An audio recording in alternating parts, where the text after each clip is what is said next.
Today we're making the Guajillo Salsa and the Salsa Verde. These two salsas are so easy to make, so let's get started.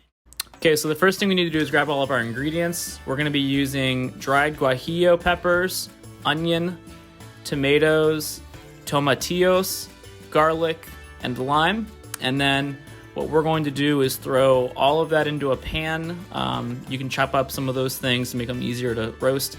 And we're going to cover it in some oil with some cumin, salt, and pepper.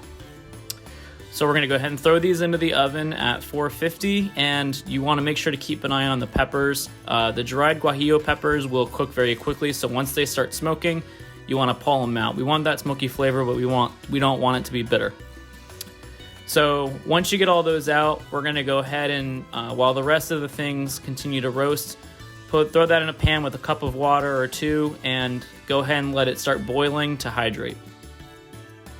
Once everything else is done, get all your ingredients and throw them into the blender that you have, and you're going to squeeze out the lime into the solution.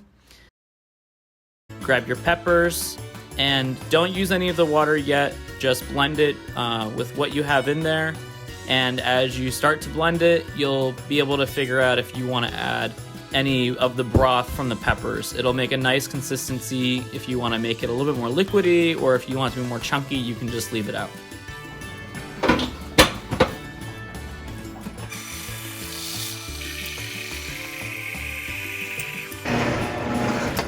And so once you've blended it to the right consistency, it's ready to go.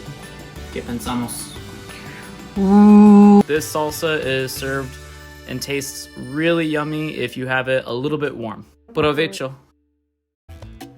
Okay, so for the salsa verde, we're gonna take some tomatillos, we're gonna take green pepper, which you could use either Jalapeño, Poblano, or Serrano, depending on the level of heat that you like.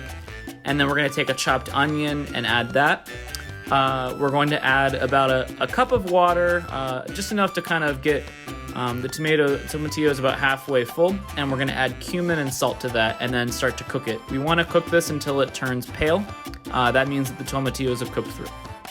As an alternative, you could also roast all these ingredients and take some water and add it at the end if you really wanted to.